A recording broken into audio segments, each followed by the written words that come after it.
Okay, if you've ever driven from California to Nevada or vice versa during a busy weekend, chances are you've experienced bumper-to-bumper traffic and hours-long trip delays.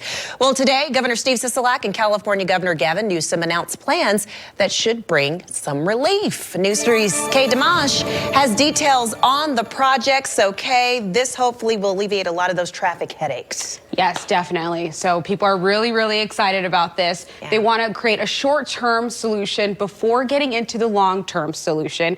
And short-term, they want to go ahead and add a third lane during peak hours. And long-term, they say that they're going to go ahead and work on getting additional funding so they can have that lane permanently.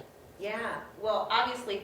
This was I-15 southbound Thanksgiving weekend, backed up 19 miles. Annetia Johnson goes back and forth between Las Vegas and San Diego and says she's been bumper to bumper just like this plenty of times, and it drives her crazy. Sucks when there's a bunch of traffic on the freeway and you can't get there. Instead of 5 hours, it's 7 hours. Sunday, Governor Sisolak and California Governor Gavin Newsom announced plans to expand the highway to alleviate heavy traffic issues for drivers. We're actually in the process right now of moving dollars to begin immediate relief by taking the shoulder for the next 5 miles down to, about 5 miles south.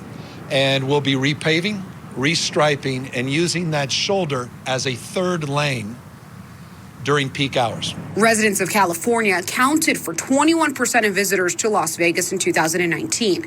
That's according to the Las Vegas Convention and Visitors Authority, which is why California will put up $12 million from an existing account fund to get the project started. The LVCVA expressed their appreciation of the project in a statement earlier Sunday that reads in part, "This initiative is an important first step that will begin to improve the experience of 10 million visitors to Las Vegas who use the corridor." Governor Sisolak says in addition to approving the conditions for visitors, it will also ease supply chain issues. We've definitely had problems, with the trucking routes coming in and out. It should help get, the semis moving from the Long Beach and from LA up to Las Vegas. Overall, drivers are glad to hear it. It's about time. They should have been done this yesterday, day before, 2 years ago, 3, 4. I mean, they should have been done it, but, they're getting on it now. So, that's good. Newsom says the project will get underway in the next couple of months and be completed by spring 2022. And in the meantime, the governors say they'll work on plans to make the third lane permanent.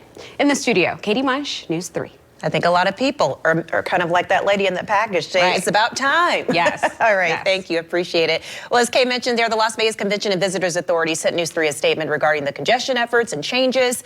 It says in part, we know this will be exciting news celebrated by all those who drive the I-15 during peak travel times. The Vegas Chamber also weighing in on the governor's pledge. Its CEO said in part, quote, "We hope this partnership between the leaders of our states leads to the long-term expansion of the I-15 that will increase trade and tourism between our economies." Just one day after a deadly Michigan high school shooting, a local student was arrested after a gun was found in his backpack at a CCSD high school. I spoke with CCSD families today who tell me these incidents keep them on edge. Do you think it's safe for kids right now, or do you have No, any it's not. It's not safe. I don't think it is. Parents say more needs to be done to keep kids safe in the classroom and on campus, even here in the Vegas Valley. Yeah, we don't need to have more security because, it's happening a lot lately, And then, I think it should be more secure. That's parent Miguel Perez. He has a 14-year-old in the district. Not only was he worried following the shooting at a Michigan high school that left 4 students dead, he also became concerned after hearing that a 17-year-old student was arrested when a loaded gun was found in his backpack at Sunrise Mountain High School Wednesday. To me, it's like, it is kind of scary, It's something that, we have to be worried about, because all these things, it's not good for our students. We caught up with Natalia Sanchez and her grandson Mateo at a nearby park Friday. Sanchez has 3 granddaughters, all in Clark County high schools.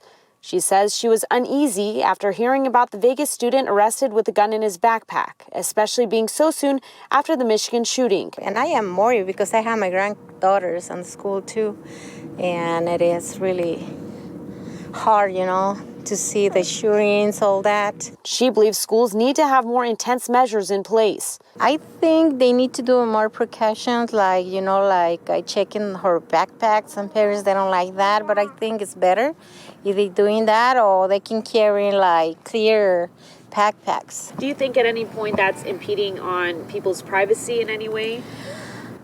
Well, they do, but in a way, it's for the safety of the kids. Safety, she says, she hopes improves as Mateo gets closer to going to school. Well, are you scared for him about what we can see in the future?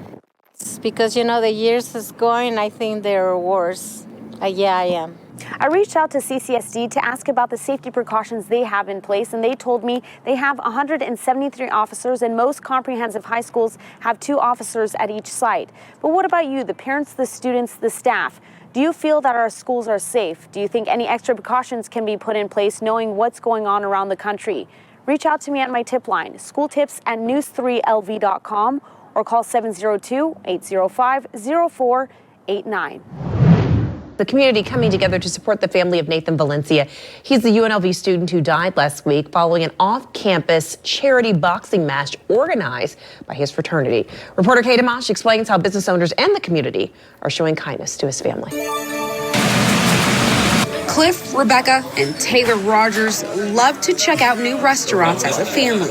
So we came out here tonight to have some food at Crab and Spice. I knew it was new, and it's good food. I'm very happy. But tonight is a twofer.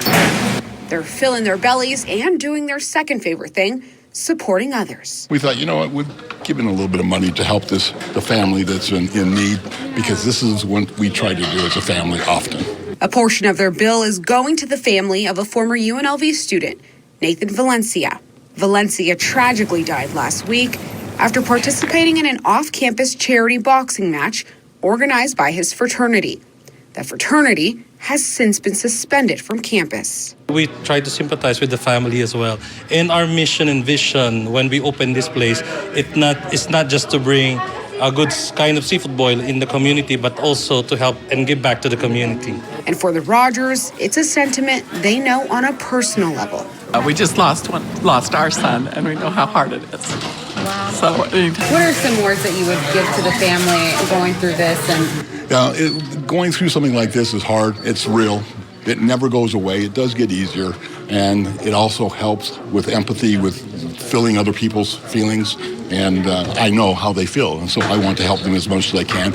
Hi everybody, I'm Reed Cowan from News 3 Las Vegas. We want to thank you for checking out our YouTube channel. Remember, you can always see more of our videos by clicking on the video links, and also don't forget to click that subscribe button so that you don't miss out on any of our YouTube updates. Thanks for watching.